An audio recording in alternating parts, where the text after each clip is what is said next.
Uns 400 pratas, não é isso? Ou mais, né? Aí a pregadora mandou comprar um copo Stanley e beber água porque estavam falando mal dela. É desse nível, meu irmão.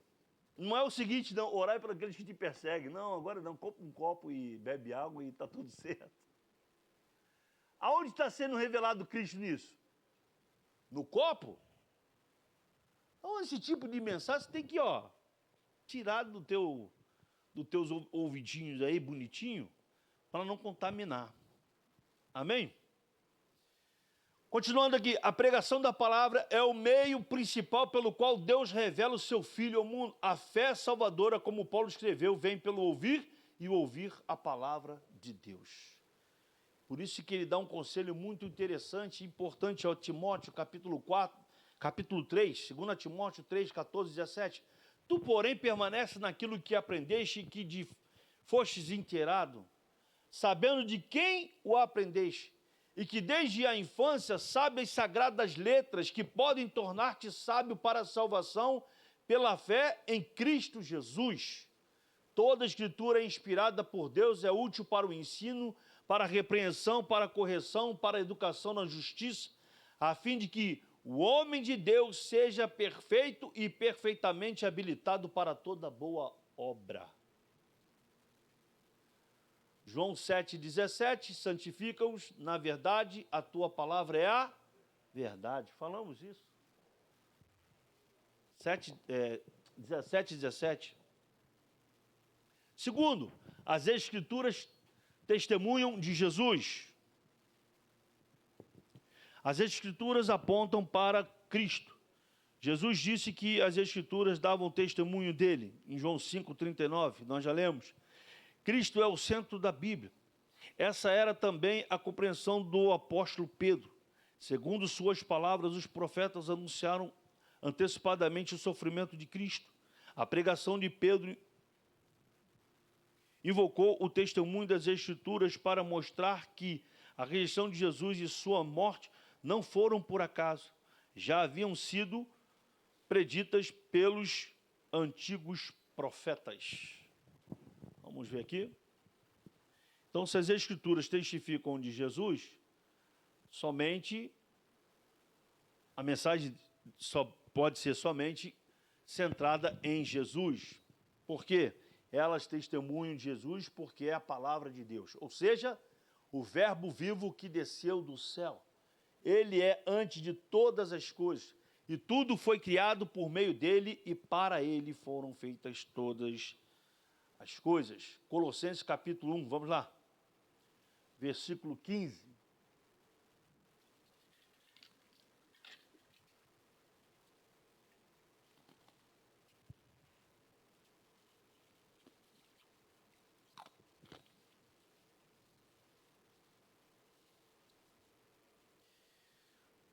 Este é a imagem do Deus invisível, primogênito de toda a criação, pois nele foram criadas todas as coisas, os céus e sobre a terra, as visíveis e as invisíveis, sejam tronos, sejam soberanias, quer principados, quer potestades. Tudo foi criado por meio dele e para ele. Outro texto, João capítulo 1, versículo 1. No princípio era o verbo, e o verbo estava com Deus, e o verbo era Deus. Agora o versículo 14. E o verbo se fez carne e habitou entre nós, cheio de graça e de verdade. E vimos a sua glória como a glória do unigênito do Pai. Ou seja, Jesus é o verbo encarnado de Deus. Jesus é a palavra. Amém, irmãos? Terceiro, as Escrituras confrontam o pecado.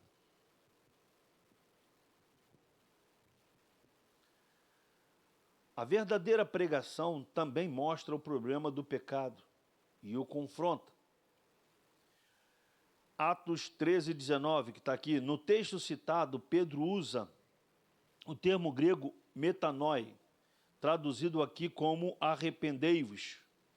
Essa palavra, além do já conhecido sentido de arrependimento, significa também mudança de mente, mudança de interior, especialmente no que diz respeito à aceitação da vontade de Deus. A pregação bíblica deve confrontar o pecado e exige uma mudança radical dos seus ouvintes.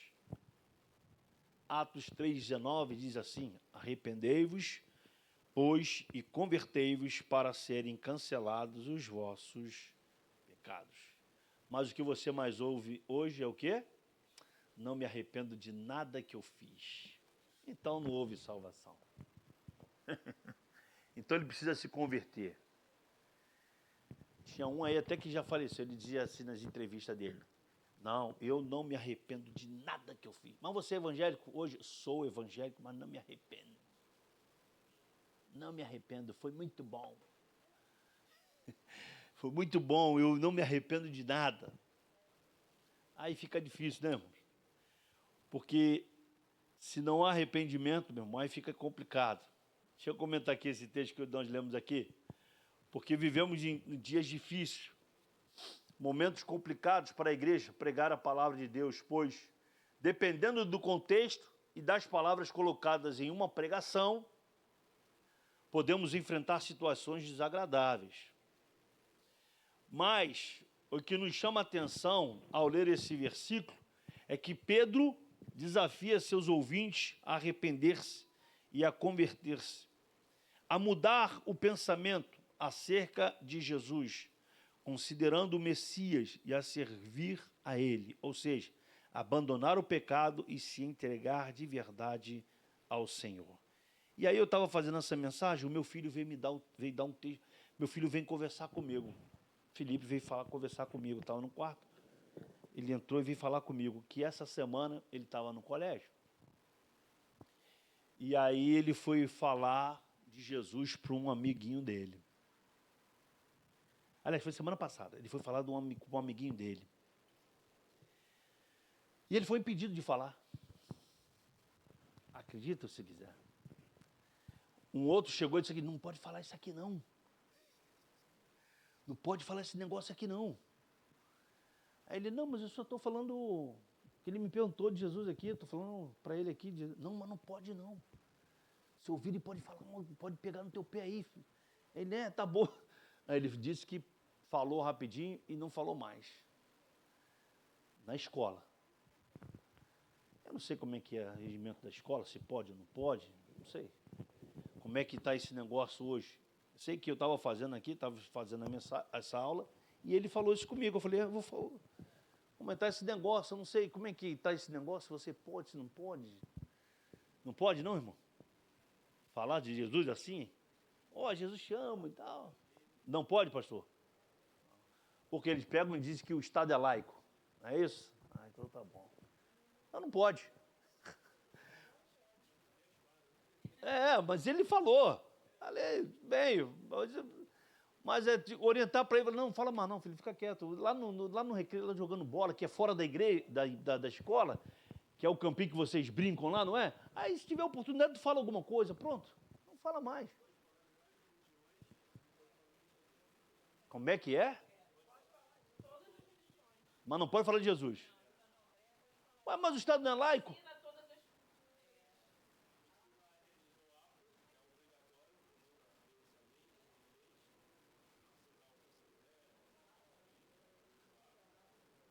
Rapaz, eu tenho que voltar a fazer pedagogia mesmo para eu aprender essas coisas. Parei, mas vou voltar, em nome de Jesus. Tem que voltar, para ficar inteirado disso. Tá vendo o meu negócio? Como é que são o negócio? Então você não pode. Por isso que caiu até bem que eu botei aqui, ó. Dependendo do que a gente vai falar, colocados numa pregação, a gente vai encontrar situações desagradáveis, e vai mesmo.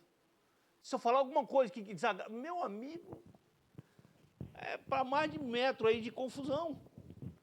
Então hoje está difícil, irmãos, as escrituras confrontar o pecado desse jeito. E aí?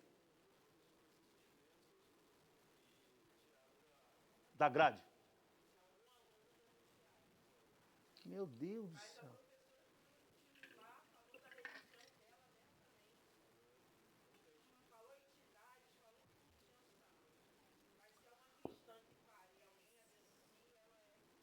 Deus, é brincadeira isso? Mas por que fazem isso, irmão? Porque sabe que quem transforma realmente é o Evangelho. Então, se é o Evangelho que transforma, o que eu vou fazer? Eu vou tirar de circulação esse camarada aí, ó, que fala do Evangelho. Porque se eu falar, vai transformar, então vai ser menos... Vai ter menos problema para nós aqui, ó. Não vai ter tanto problema. Se eu tirar ele, não vou ter mais problema. Porque sabe que quem transforma a vida de um homem é a palavra de Deus e acabou. Então é essa perseguição para tirar, é por causa disso. Verdade?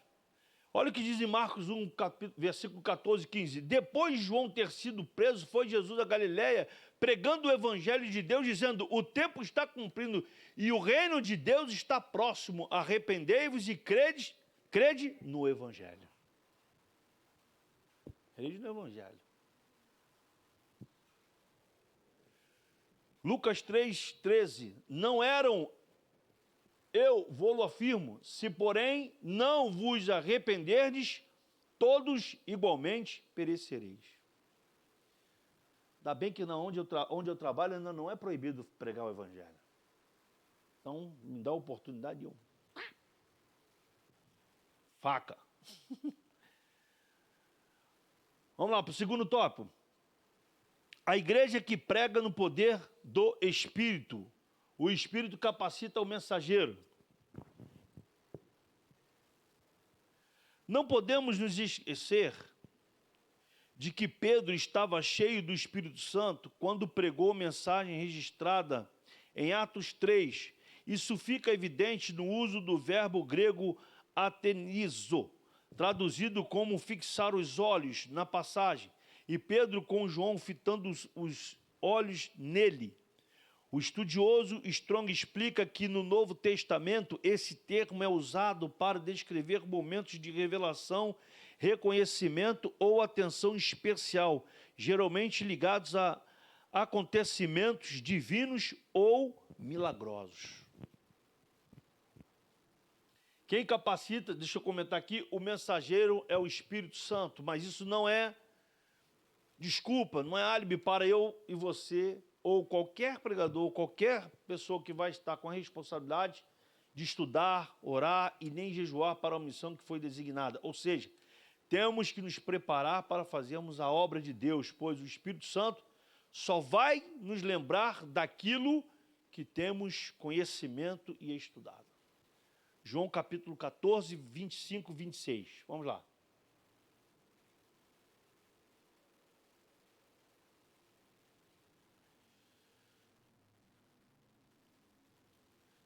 Isto vos tenho dito, estando ainda convosco, mas o Consolador, o Espírito Santo, a quem o Pai enviará, em meu nome, esse vos ensinará todas as coisas e vos fará lembrar de tudo o que vos tenho dito.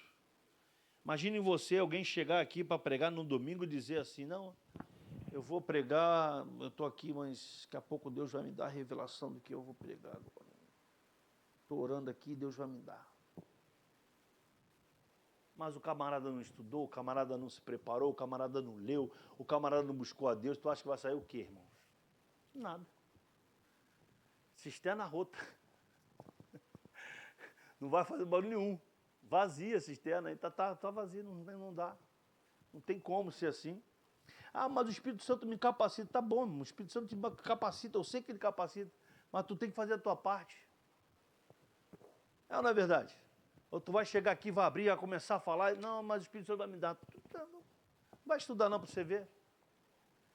Você vê muito isso em igrejas aí. Eu posso falar porque eu já fui em uma. Aí o camarada está lá, não sei o quê. Aí ele veio para pregar e chega assim e fala: não, eu estava orando a Deus ali, Deus me dá mensagem agora, eu vou pregar. E começa a falar. Não é dessa forma. Não é assim. Tudo com Deus é com ordem e decência. Amém? Fixar os olhos. Vamos lá. 2. Essa mesma expressão também é usada para descrever o apóstolo Paulo, cheio do Espírito Santo, quando olhou fixamente para um homem paralítico na cidade de Listra e o curou.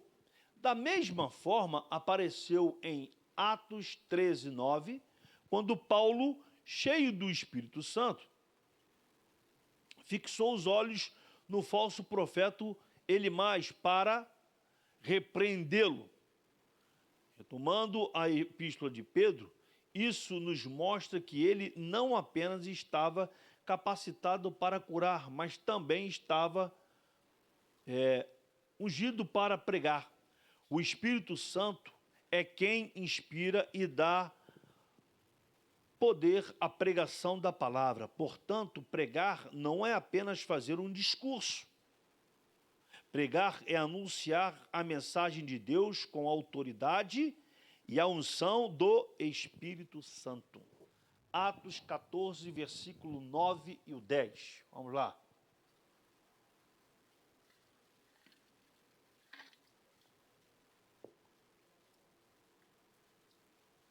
Amém, irmãos? Assim, este homem ouviu falar, Paulo, que fixando nele os olhos e vendo que possuía fé para ser curado, disse-lhe em alta voz, apruma-te direto sobre os pés. Ele soltou e andava. Outro texto, Atos 13, versículo 8 ao 10.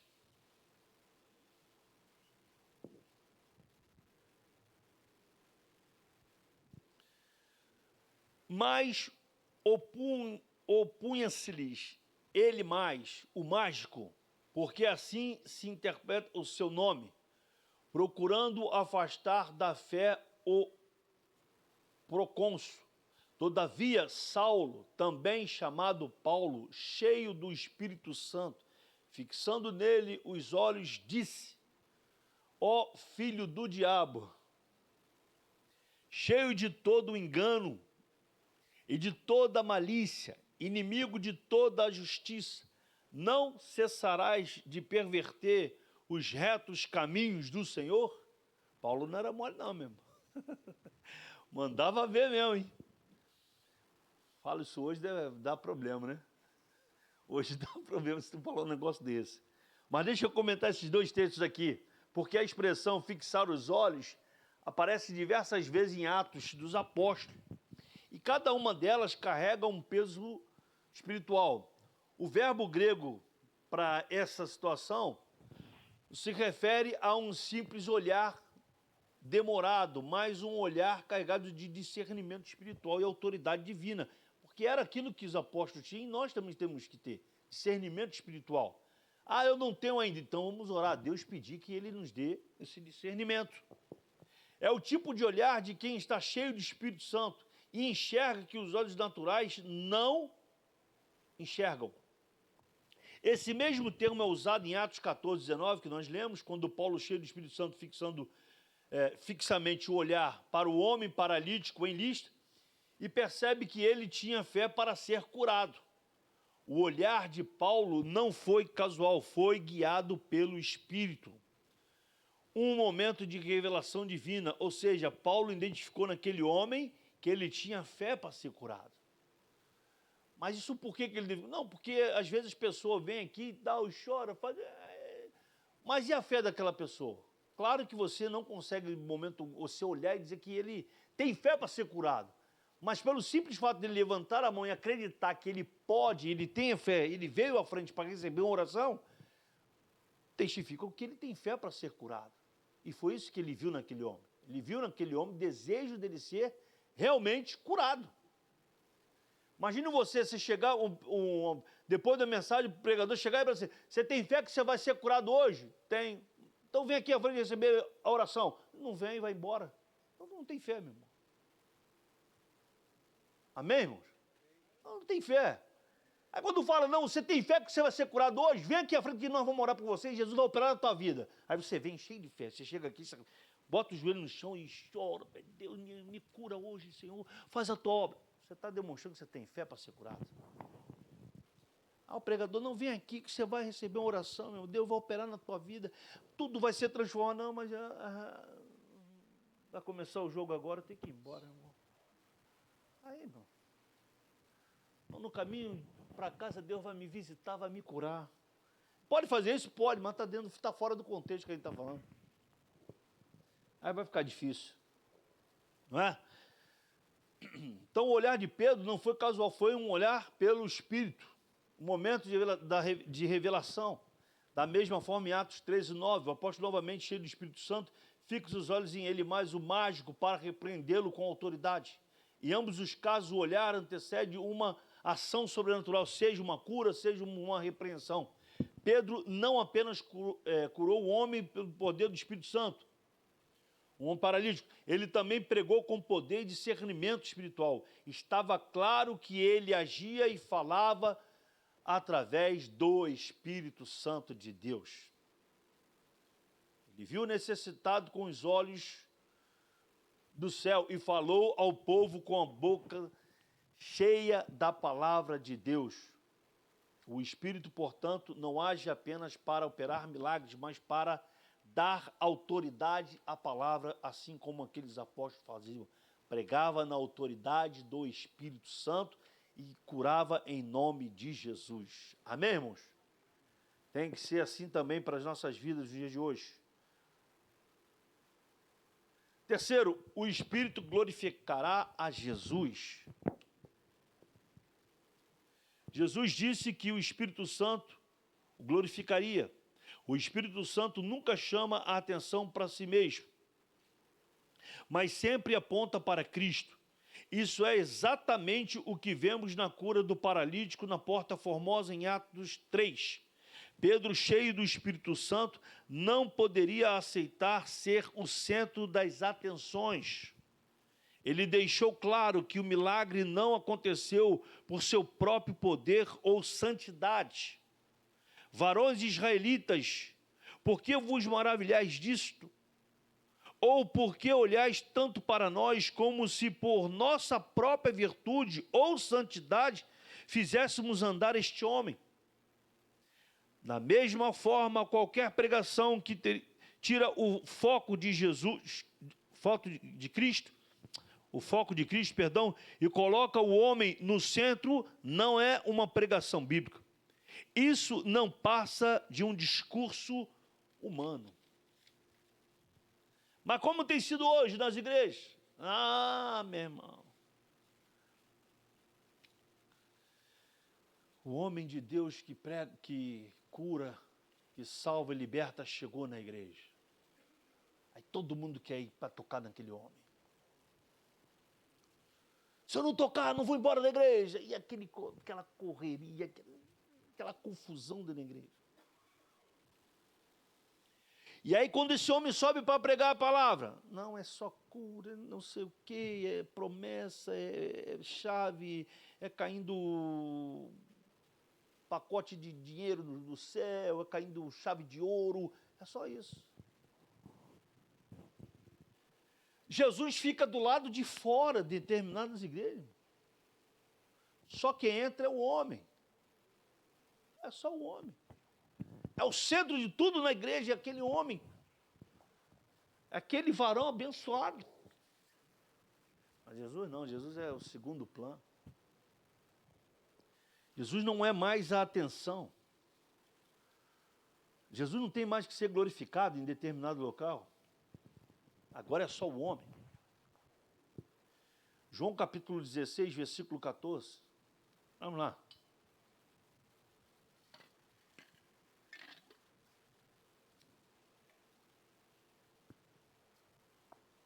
Ele me glorificará, porque há de receber do que é meu e vou-lo há de anunciar.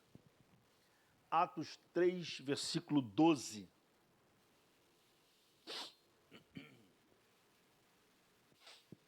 Você está entendendo até aqui? Diga amém. Já está acabando. Se eu dizer que se você falar que não está entendendo, eu ia voltar tudo de novo. A gente ia sair daqui 2 horas da tarde. Direto para a churrasqueira lá do Sérgio. Atos 3,12. À vista disto, Pedro se dirigiu ao povo, dizendo: Israelitas, por que vos maravilhais disto? Ou por que fitais os olhos em nós, como se pelo nosso próprio poder ou piedade, o tivéssemos feito andar. Deixa eu só comentar aqui, porque essa pergunta de Pedro aos israelitas após o milagre do coxo à porta do templo, não é apenas uma retórica, ela é um espelho que, quando bem olhado, revela um erro comum e antigo. Ou seja, atribuir a homens o que só pode vir de Deus. Ah, quem curou foi o homem, não foi o homem, foi Jesus de Nazaré. Ah, quem salvou? Não foi o homem, foi a palavra, foi Jesus de Nazaré. Foi o Espírito Santo que convenceu o homem do juízo do pecado. É por isso que muitos, às vezes, você vê o seguinte, pessoas dizendo assim, ah, mas ele passa por tanta luta, ela passa por tanta luta, por tanta dificuldade, e quando prega, ela salva, ela cura, ela não faz nada, meu irmão.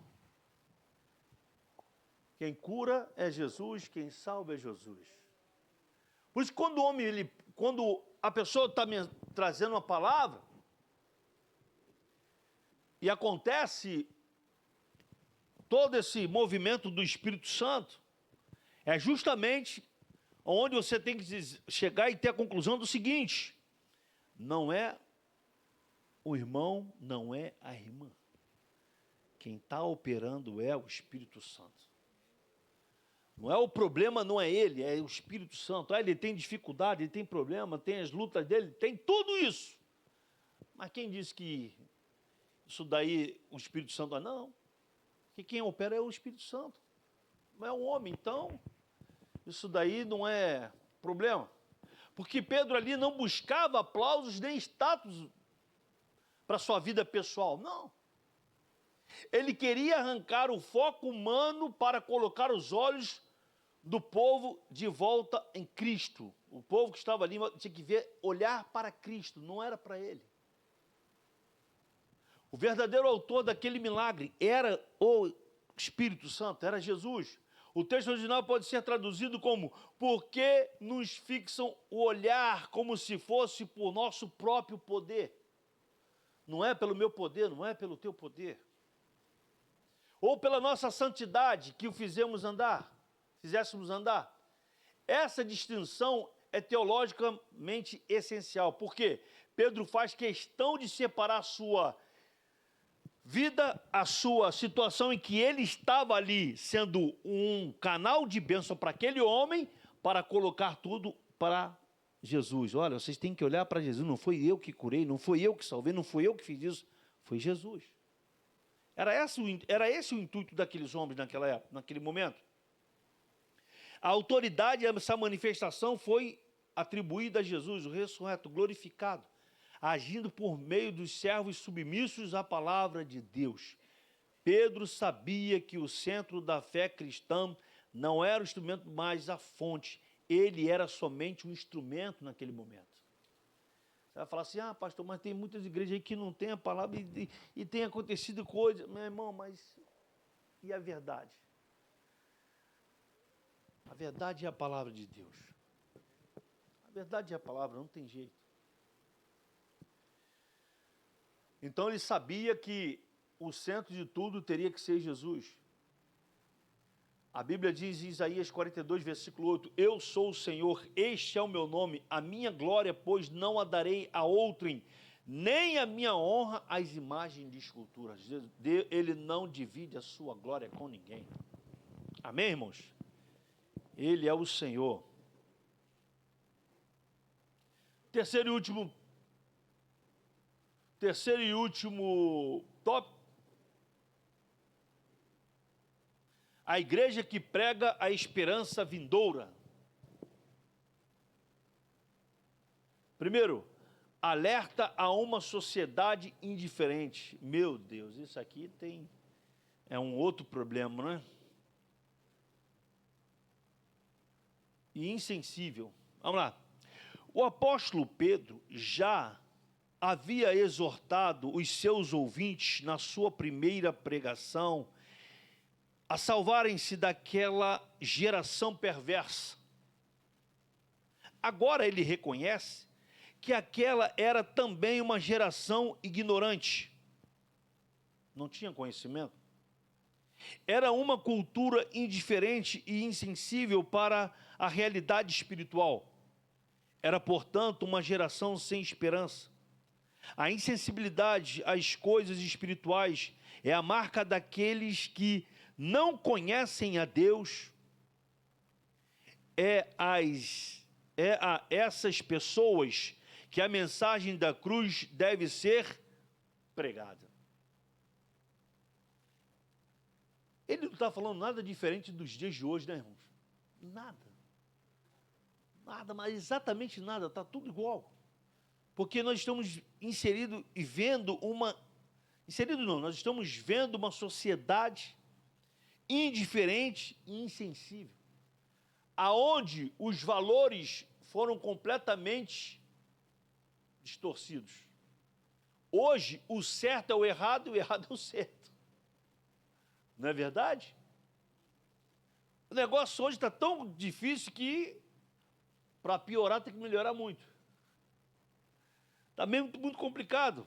Porque essa sociedade, dos dias de hoje, é idêntica à do passado. E nós precisamos estar preparados para esse desafio grande e árduo que é pregar e anunciar o Evangelho de Cristo, que faz a diferença na vida daqueles que aceitam Jesus como seu único e suficiente Salvador. Mas está difícil. Acabamos de ouvir aí, os irmãos que estão estudando, de falar sobre isso. Está muito complicado. Mas 1 Tessalonicenses, capítulo 4, versículo 5, diz: não com desejo de lascívia, como os gentios que não conhecem a Deus. Eles não conhecem a Deus.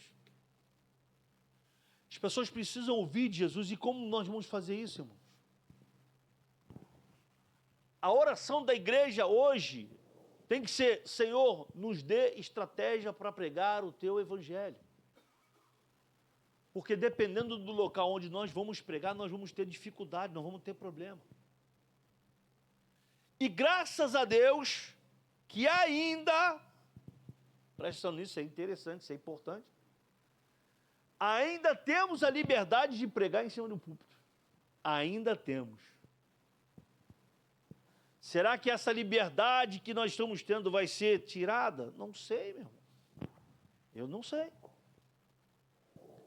Mas que está ficando complicado, tá. Que está ficando difícil, tá. Ou estou falando algum exagero? Estou exagerado demais? Não estou. Então Deus tem que nos dar o quê? Sabedoria. Tem que nos dar estratégia. Porque até a volta de Jesus, as coisas podem apertar um pouquinho mais aí. E vai apertar um pouquinho mais, a gente sabe disso. Não é?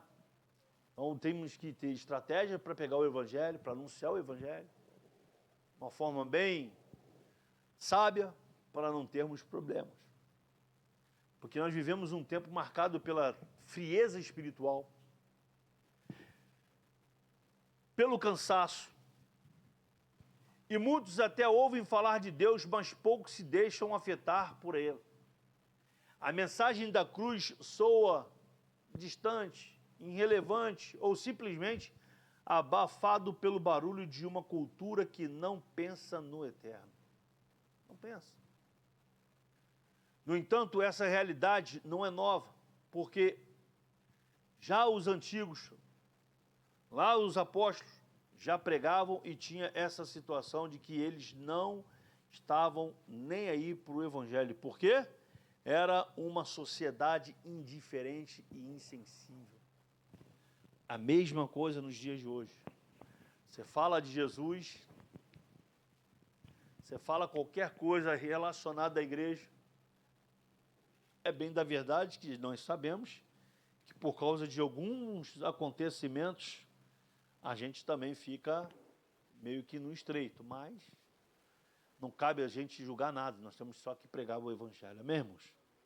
Então vamos pedir sabedoria a Deus. A última, por que nós temos que fazer isso? Porque há a promessa da segunda vinda. Concluindo a sua pregação, Pedro deixa uma mensagem de esperança. E venham assim os tempos do refrigério pela pregação do Senhor, pela presença do Senhor, perdão. Por um lado, os ouvintes do apóstolo já podiam experimentar a bênção prometida a Abraão, que fora traduzida por Jesus, o Messias. Uma bênção, portanto, já era uma realidade.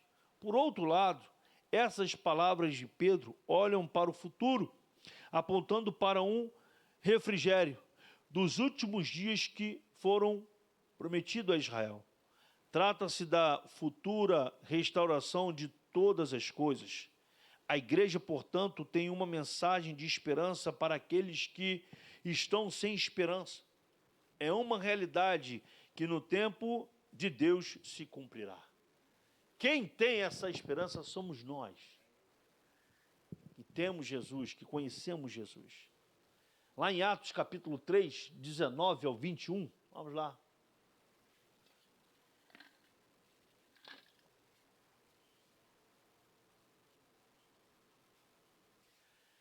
Arrependei-vos, pois, e convertei-vos para serem cancelados os vossos pecados, a fim de que da presença do Senhor venham tempos de refrigério e que envie Ele, o Cristo, que já foi visto designado, Jesus, o qual é necessário que o céu receba até aos tempos da restauração de todas as coisas de que Deus falou por boca dos seus santos profetas desde a antiguidade.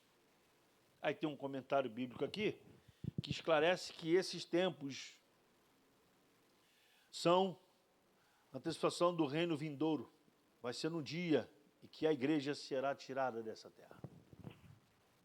A igreja, portanto, não apenas daria a promessa pela palavra de Deus, se ela se mantiver na presença de Deus, fazendo a sua obra, se dedicando à palavra de Deus, se dedicando àquilo que Deus pediu para que fizesse. Ide por todo mundo e pregar o evangelho a toda criatura. Mas nós estamos vendo uma geração marcada por desesperança e confusão. Temos uma mensagem que fala de redenção, de justiça futura, consolo eterno. É essa consciência que nós temos que passar para essas pessoas que não têm Jesus, para que a vida possa mudar, para que eles possam ter uma outra esperança. Somente Jesus tem como fazer mudança na vida dessas pessoas. Nós já experimentamos a salvação e aguardamos a restauração de todas as coisas. Aguardamos a volta de Cristo, firmes na promessa do Senhor, crendo que um dia Ele virá para buscar a sua igreja, e nós estaremos para sempre com Ele. Amém? E essas pessoas precisam ouvir desse evangelho. Como que elas vão ouvir? A nossa oração para que Deus possa nos dar sabedoria, para que venhamos estar pregando a palavra do Senhor. Mas para a gente resumir essa aula de hoje, a diferença dos primeiros cristãos para nós está no fato deles terem presenciado ocularmente as maravilhas do Senhor. Eles viram aquilo tudo acontecendo. Hoje, nós temos a palavra de Deus como balizador da nossa fé em Cristo Jesus. Portanto, precisamos somente anunciar e dizer que só há um Deus, um só Salvador, Jesus Cristo, o Filho de Deus. Amém, irmãos? Vamos para a conclusão da revista? Chegamos ao fim de mais uma lição. Nela vimos a grande importância que a pregação bíblica tem e como devemos ser fiéis na exposição do texto sagrado. Pedro, mesmo sendo um simples pescador, com uma gramática e conhecimentos limitados, sabia expor com maestria as Escrituras Sagradas. Assim como ele, devemos nos render totalmente ao Espírito Santo, sendo cheios dele para sermos exitosos no ministério da palavra de Deus. Uma igreja bíblica é uma igreja que vive e sabe expor as sagradas Escrituras. Amém, irmãos? Pastor Joaquim?